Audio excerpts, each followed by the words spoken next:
आज हमारे साथ में हैं हेमंत कुमार शर्मा भिवानी हरियाणा से, जिन्होंने नीट 2025 में 591 मार्क्स लिए हैं और इनकी 2095 रैंक है। अच्छा हेमंत, ये बताओ कि जब तुमने ड्रॉप लिया तो ड्रॉप लेने में डर नहीं लगा?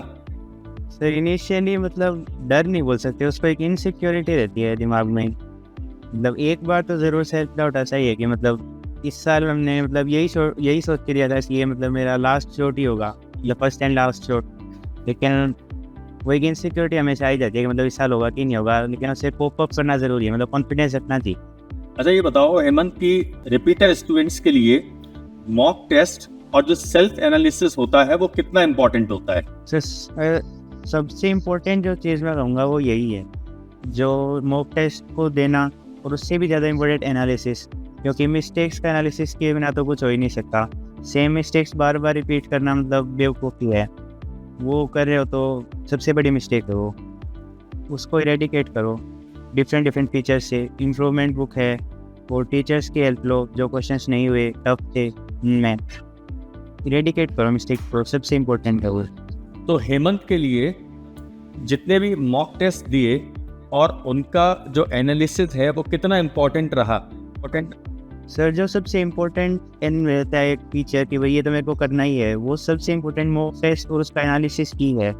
उसको करने के बाद ही आप ये जज कर सकते हो कि ये जो पेन था पढ़ाई वाला और जब मैं अब टेस्ट दे रहा हूँ इसमें कितना आउटपुट मैं ले पा रहा हूँ और कितनी मिस्टेक्स मैं कर रहा हूँ एक्चुअली में, उनको इरेडिकेट करना सबसे इम्पोर्टेंट है।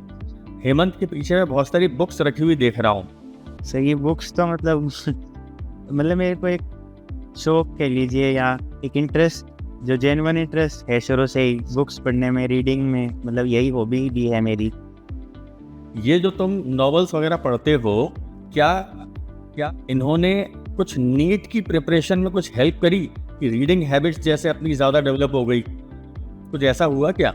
अगर इसका फ़ायदा हुआ भी है तो शायद बायो में ही हुआ होगा कि रीडिंग थोड़ी सी तेज़ हो गई, या ये कह सकते हैं कि साइंस और फिलोसफी हैंड इन हैंड ही चलते हैं।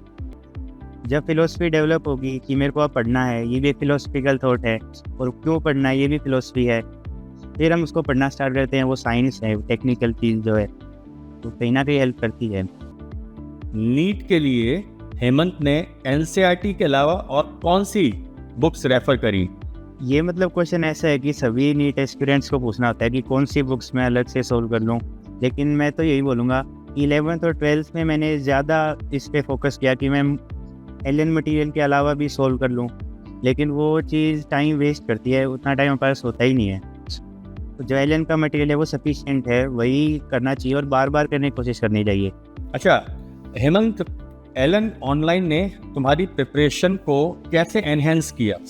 सर एलियन ऑनलाइन में सबसे जो अच्छी चीज़ मेरे को लगी वो दो थी मेनली। तो पहला तो ये था कि एलियन ऑनलाइन एक फ्लेक्सिबिलिटी प्रोवाइड कर रहा था कि मैं अपने शेड्यूल के हिसाब से अरेंज कर सकूं अपने, मतलब एलियन ऑनलाइन की क्लासेस को और अपने शेड्यूल के हिसाब से करूँ उनको।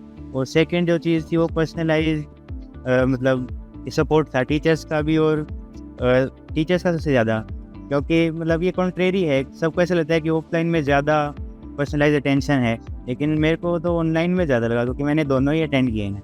तो ऑनलाइन में मुझे ज़्यादा अटेंशन भी मिली थी और मैं अपने डाउट्स भी ज़्यादा इजीली अप्रोच कर सकता था, क्योंकि सब टीचर्स के कॉन्टैक्ट्स भी थे मेरे पास और डाउट्स फोरम पे भी क्विक आते थे आंसर्स। कई बार मैं रात को ही पोस्ट करता था, क्योंकि मैं रात को ज़्यादा पढ़ता हूँ, तो रात को पोस्ट करता था तो सुबह में उठता था तब मिलते थे मुझे आंसर, तो वो हेल्पफुल था। तो एलियन ऑनलाइन मतलब सुपर्ब। जो एलन में डाउट सॉल्विंग सेशंस होते थे, तुम्हारे भी लगते थे डाउट सॉल्विंग सेशंस, इसके अलावा तुम्हारे टेस्ट होते थे, मेंटरशिप सेशंस होते थे, तो इन्होंने तुम्हारी प्रिपरेशन को कैसे बूस्टअप किया? तो सबसे पहले तो मैं टेस्ट्स को हाईलाइट करूँगा, क्योंकि टेस्ट में जब हम स्कोर करते हैं ना तो उससे जो कॉन्फिडेंस बिल्डअप होता है ना वो किसी से बिल्डअप नहीं होता है। टेस्ट में आप स्कोर करो, लेकिन उससे ओवरवेलम नहीं होना चाहिए कि इस बार स्कोर किया है तो उसको बढ़ाना ही है और उसको रिपीट करना है, क्योंकि एक बार करने से तो कुछ नहीं होना, बार बार उसको रिपीट करना पड़ेगा। और जो डाउट सेशन थे वो भी इम्पोर्टेंट थे, क्योंकि बिना डाउट क्लेरिफाई किए नेक्स्ट चैप्टर पे बढ़ना भी बेवकूफ़ी है, क्योंकि पहले वाला ही आपने कंप्लीट नहीं किया है, इसके भी डाउट्स पाइल अप हो रहे हैं, उसको जब तक इरेडिकेट नहीं करोगे तब तक कॉन्फिडेंस नहीं आएगा उस चैप्टर में, पर्टिकुलर चैप्टर में। और मेंटरशिप सेशंस थे और जो पीक माइंड वाले सेशंस थे उनसे एक मतलब इनर पीस आता था कि हाँ, एक कॉन्फिडेंस और मोटिवेशनल सेशंस ज़्यादा थे वो जो मेंटरशिप सेशंस थे। जब कभी लगता था कि भाई मेरी पढ़ाई एक पर्टिकुलर लेवल तक नहीं हो पाई, तो बाउंस बैक कैसे करते थे? हाँ, ये कई बार हुआ था। मतलब टेस्ट में कम स्कोर आता था ना कभी, तो हमेशा एक जिरे रहती थी दिमाग में कि इस बार मतलब कम स्कोर आया। तो मतलब मैं बिल्कुल एनालाइज करता था शुरुआत से लेके, मतलब जितने भी डेज उसके बीच में टेस्ट नहीं था, तो इन डेज़ के बाद में टेस्ट था, तो उन डेज़ को मैं एनालाइज करता था कि कहाँ पे टाइम वेस्ट हो रहा है। मैंने फ़ोन तो ज़्यादा नहीं देख लिया है, मतलब ज़्यादा फ़ोन पे तो टाइम वेस्ट नहीं कर रहा हूँ, या मतलब मैंने सेशंस ढंग से अटेंड किए थे कि नहीं, क्लास में कहीं मैं डिस्टर्ब तो नहीं था कहीं, मतलब दिक्कतें क्या थी वो मैं एनालाइज करता था।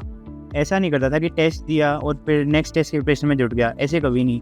1-2 दिन तो मैं ज़रूर देता था टेस्ट को कि क्या मेरे से गड़बड़ हुई है, और फिर जब मैं अगले बार उसको इरेडिकेट करता था ना, तो ज़रूर मार्क्स बढ़ते थे, इम्प्रूव भी होते थे। 2024 में हेमंत के 647 मार्क्स थे, और जब हेमंत 2025 का एग्ज़ाम दे के आया तो हेमंत के 591 मार्क्स आ रहे थे। तो हेमंत को उस समय कैसा लगा? सबसे पहले तो मैंने पेपर में पैनिक नहीं किया था। थोड़ा सा मैं ज़रूर इस बात से मतलब डिफोकस्ड हो गया था, कुछ सेकंड्स के लिए ही था वो, क्योंकि ऐसा एग्ज़ाम में टेस्ट में जो मैंने दिए थे माइनर मेजर, उनमें कई बार हुआ है ऐसा कि बहुत ज़्यादा टफ पेपर आ गया जिससे मतलब एक बार डिफोकस हो जाता है, लेकिन हुआ है वो मेरे साथ ऐसा, तो मैं एक्सपीरियंस था उस चीज़ से। लेकिन जब मैं एग्ज़ाम हॉल से बाहर निकला तो मैंने मेरे फादर को जो बताया कि 17 क्वेश्चंस मैंने छोड़ दिए हैं, तब मेरे फादर ज़्यादा डिवास्टेटेड थे मेरे से। उनका चेहरा उतर गया एकदम से। तो फिर मैं भी उनको देख के टेंशन में आ गया, तो मैंने आपके पास ही फ़ोन किया था, सुधांशु सर के पास ही फ़ोन किया था। उन्होंने फिर मेरे को एक बात बोली थी कि अगर हेमंत से 17 क्वेश्चंस नहीं हुए हैं या हेमंत का पेपर ख़राब हुआ है तो फिर सबका हुआ है, तो टेंशन मत। लास्ट ईयर कौन सी रैंक थी, इस बार कौन सी रैंक थी? लास्ट ईयर मेरी रैंक थी 29,284 थी, 29,000। तो अब की बार मेरी रैंक है 2095, तो काफ़ी इम्प्रूव्ड है रैंक। जो स्टूडेंट्स अभी ड्रॉप कर रहे हैं तो उनको तुम क्या कहना चाहोगे? उनके लिए सबसे इम्पोर्टेंट एडवाइस यही होगी कि ऐसा मत मान लेना कि तुमको सब आता है। अगर तुमने 11-12 में या अपने पहले वाले ड्रॉप ईयर्स में भी अच्छे से पढ़ाई करी है, तो इसका मतलब ये नहीं है कि इस ड्रॉप में तुम उसको छोड़ते चले जाओगे। उसका ये मतलब ही नहीं कि आपको सब कुछ ही दोबारा से पढ़ना है।